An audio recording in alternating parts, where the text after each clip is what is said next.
In Berlin, Hitler planned his most ambitious project.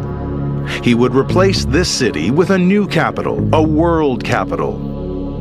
He called it Germania. He intended it to be the Nazis' greatest achievement. But Germania was never built. Now, deep in Berlin's official archives, our investigators hunt for clues to what Hitler's dream city would have looked like. It's the same with all great dictators. They want to demonstrate their great power with architecture. And with Hitler, he wanted to show the world. Blueprints reveal ambition on an extraordinary scale.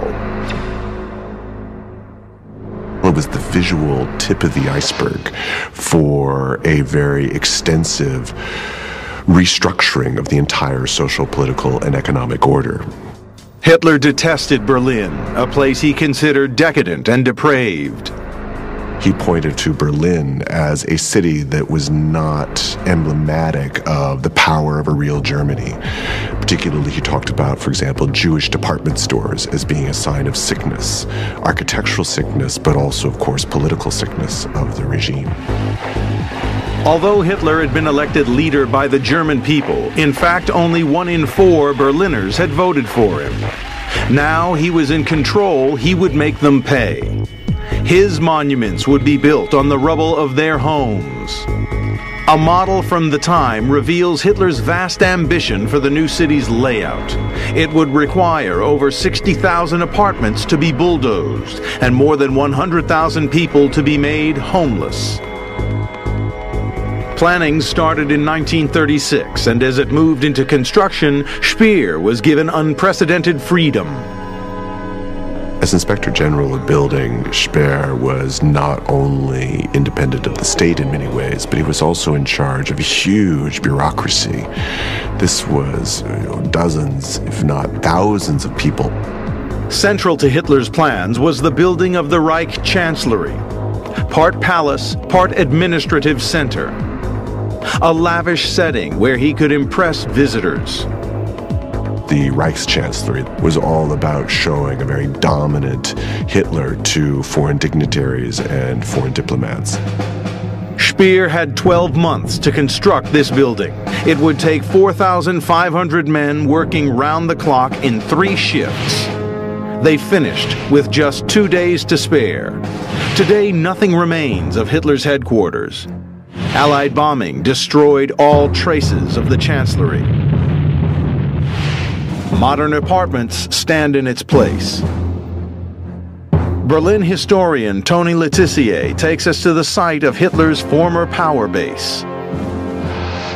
We're walking westward along Forststrasse, and we've just come to a bend in the road. It's from this point onwards extended Hitler's new Third Reich Chancellery, which was opened in January 1939, having taken only 1 year to construct. To celebrate the Chancellery's opening, Hitler hosted a dinner for foreign ambassadors and VIPs. Those guests were met by an extraordinary sight. They found themselves in a stunning reception room, at the end of which stood doors 17 feet high. These doors opened onto a hall decorated with mosaics. But even this was not the building's grandest feature. From the end of this building to the next building we come to was the center section of Hitler's Reichschancellery. This gallery which confronted it was based on the idea of the Hall of Mirrors at Versailles, but Hitler wanted it bigger and better, so it was nearly 500 feet long. Hitler insisted the floors be kept highly polished. It was said he wanted diplomats to practice moving on a slippery surface. The focal point of the building was Hitler's office, adorned in red leather and swastikas. The office, indeed the whole building, was designed to exude Hitler's power, to be a fitting headquarters from which he could preside over the German Reich. Although none of it survives today, we can use the latest 3D technology to reveal how the finished chancery looked. Although as the administrative center it was the most important of the buildings in Germania, The intention was to fill the city with other far more impressive structures. And Speer was responsible. Now one of Hitler's most trusted men and promoted to the position of armaments minister, he found himself presented with ever greater challenges. Hitler's ambition was only increasing, and the development of his vision for Germania reflects that. On a visit to Paris, he had greatly admired the city's neoclassical monuments. He particularly liked the Arc de Triomphe. And typically, he wanted one for himself. His triumphal arch, however, would be twice as high and 4 times wider than the one in Paris. It would stand at the center of his city. And it would weigh 25 times more than the Arc de Triomphe, a weight of 2.5 million tons. This was the part of the design that most worried Speer. Berlin, what was to be Germania, stood on swampland.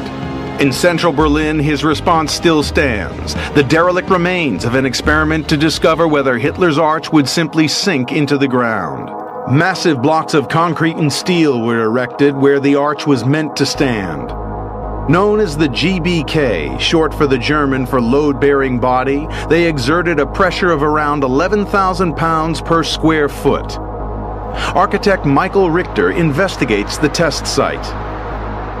We are standing in front of the GBK, the Großbelastungskörper, and attempt to see if the triumphal arch planned by Adolf Hitler could have stood. Speer's engineers worked to a simple formula. If the block sank no more than 2.5 inches, it was safe to build the arch. Inside lies the forgotten chamber where the experiment was monitored. We are now entering the upper measuring chamber. Here is where the actual measurements in the GBK were carried out. And from this upper chamber, it goes even deeper into a further room.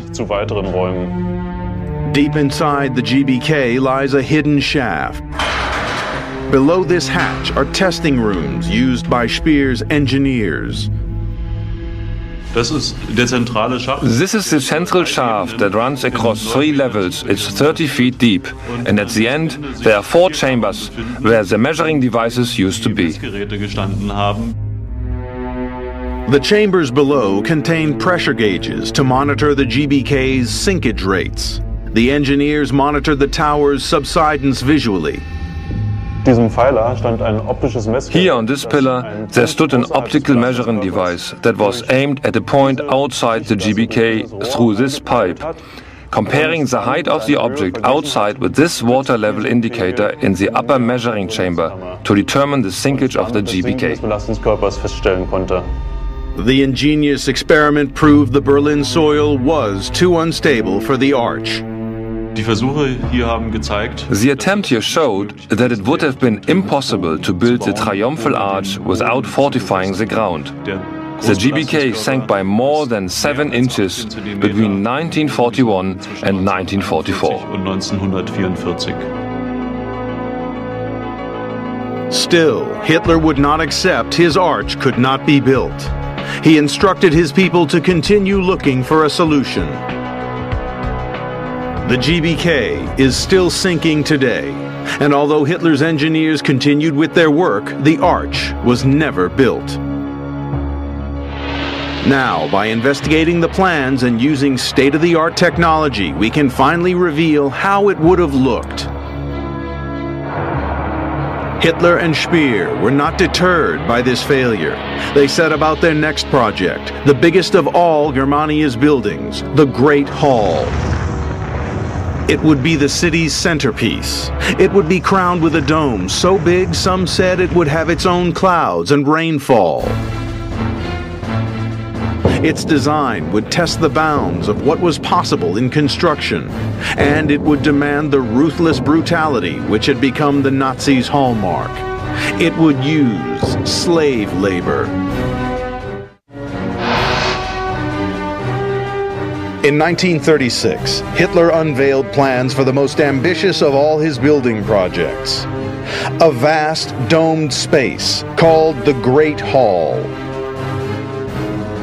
The Great Hall was the absolute focal point of the north-south axis. It was a gigantic building which had by far the largest dome in the world at the time.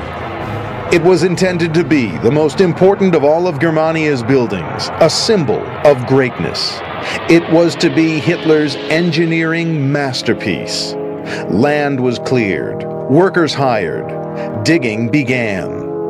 Unlike most of Germania's buildings designed by architects, the Great Hall was designed by Hitler himself. He looked to one of antiquity's most famous monuments, the Pantheon in Rome. He had seen it in 1938. He was impressed. But his own hall would have to be bigger. What's really important to remember is that the scale is so much more gargantuan in the Great Hall. The Pantheon was already a large domed space, but the Great Hall was so much bigger. Engineer Ed McCann assesses the plans for the Great Hall. This isn't just 2 or 3 times bigger than the Pantheon. This is 8 times as wide as the Pantheon. 2.5 times the length of a football pitch. You could fit 2 Saturn V rockets in there and still fly around the top in a small helicopter. This is just an enormous space, and nothing like it had been done before then, and in fact nothing like it's been done since. The Great Hall was to symbolize Hitler's mastery of the world. At its highest point would stand an imperial eagle. It would hold in its claws not the usual swastika, but the world. The dome represented the vault of the sky spanning Hitler's global empire. The interior would mimic that of the Pantheon. There would be a large niche in the main wall. It would contain a 78-foot statue of the imperial eagle perched over a pulpit. 3 tiers of seats would surround a central arena. Around these would be 100 pillars, 3 stories high, reaching to the coffered ceiling. The building was intended to hold up to 180,000 people. Looking up, they'd have seen a roof that rose almost 1,000 feet above them. And the intention was to build it all from granite. Some experts have questioned whether Speer could have built a structure of such colossal dimensions. Engineer Ed McCann has made calculations based on the existing blueprints. This dome would have weighed in excess of 200,000 tons. That's about 500 fully laden jumbo jets. And in order to see whether he was even vaguely right, we took his drawings and our understanding of what he tried to do, bunged it into one of our modern structural engineering packages. Rather to our surprise, found out that it could more or less be made to work as he imagined it. Even though technically possible, the scale of this building would have brought problems. It was suggested that the condensation from the breath of 180,000 people would rise to the top of the dome and then, cooling, fall as rain. To Ed McCann, the proportions of the dome would have rendered it not magnificent, but ridiculous. This is an absolute parody of the Pantheon. I mean, he's taken a very adjusted form and balanced form, structurally rational diagram, and turned it into an overblown, top-heavy, inflated in every sense of the word solution. And I really don't like it at all. I think it's irrational in structural terms, it's hideous in moral terms, and it really doesn't do any justice to its inspiration insofar as that was the Pantheon. This project would never get beyond the land clearing phase, and Speer's plans would ultimately be thwarted by war.